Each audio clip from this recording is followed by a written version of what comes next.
Hey everybody, today I have a really sad murder that happened in Daytona Beach, Florida, March 28th, 2005. So, this little brave 5-year-old little girl named Tila Herlin, she was awoken by a gunshot and she went over into her mom's bedroom and she saw blood coming out the dad's mouth and the dad had fallen to the floor and they wouldn't wake up. So this brave little 5-year-old girl goes to the phone and dials 911. And she tells the 911 dispatcher that she heard a gunshot, which woke her up. That she sees blood and her parents won't wake up. So 29, our niece Herlin and 31-year-old wife Julia was murdered in their home, and the little girl didn't see the guy or anything. She was in her own bedroom, just heard the gunshot, woke up, and went and find her parents. The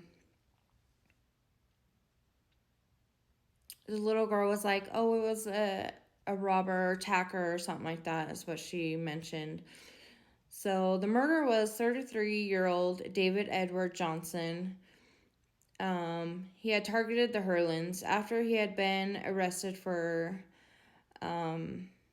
possession. Johnson believed that little Tia's parents were behind his arrest and that they tipped off authorities that he was growing grass and having possession of large quantities in his home. And in reality, the Herlins had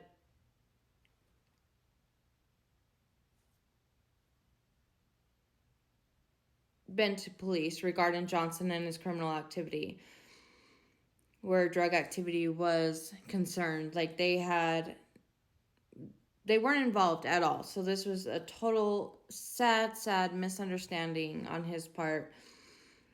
They were not involved in any investigation that resulted in his arrest. That doesn't mean that they weren't acquainted with the killer, though. They had been friends with him.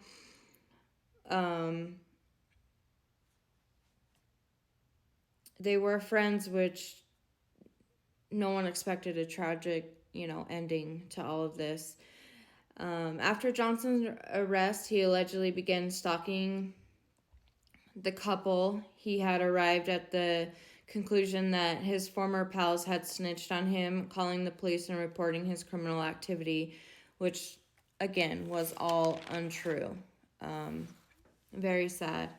But that didn't stop John from seeking vengeance. He set out to ruin the lives of the Herlins. Things eventually got so bad that Julia ended up going to police, finally, saying, like, look, this guy is stalking us. He is causing a whole bunch of havoc. Please. Just a couple months prior to the murders, Julia went to file a restraining order against John. This was like their one chance to keep the family safe, but the judge denied their request.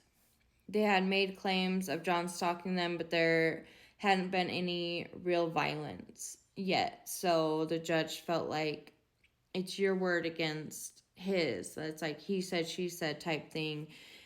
And a lot of these stalking cases, it is pretty sad that it has to, like, oh, there's no violence yet, so you're safe, you're fine. Like, a lot of it is pretty sad when it comes to stalking. It's the scariest thing. But the judge basically said that there would have to be violence before he granted a protective order. After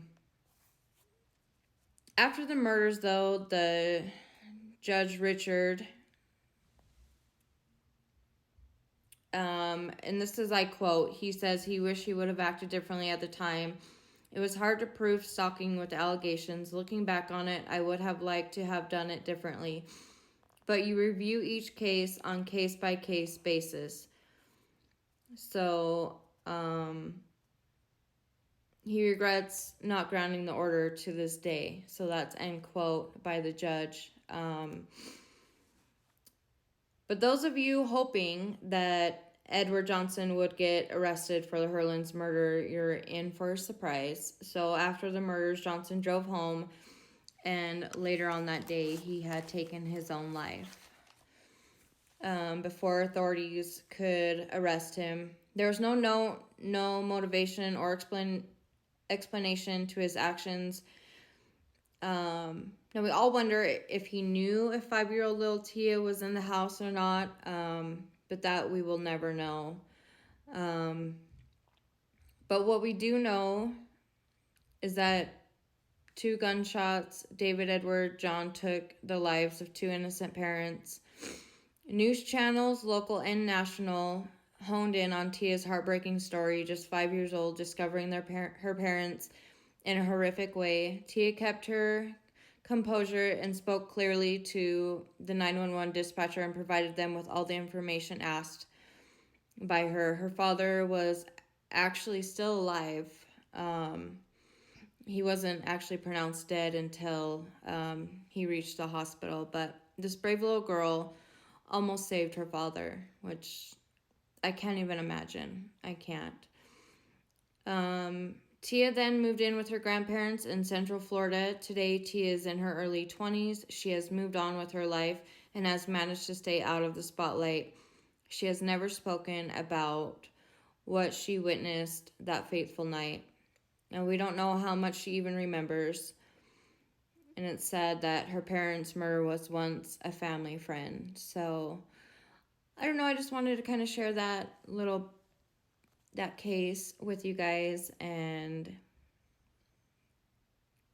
just know your facts before you go accusing people. That is so sad. I mean, this innocent couple had nothing to do with his arrest or anything, and he just, I guess it's easier to place the blame on others. I don't know. But anyways, I hope you guys all stay safe, and enjoy the rest of your day. And it's almost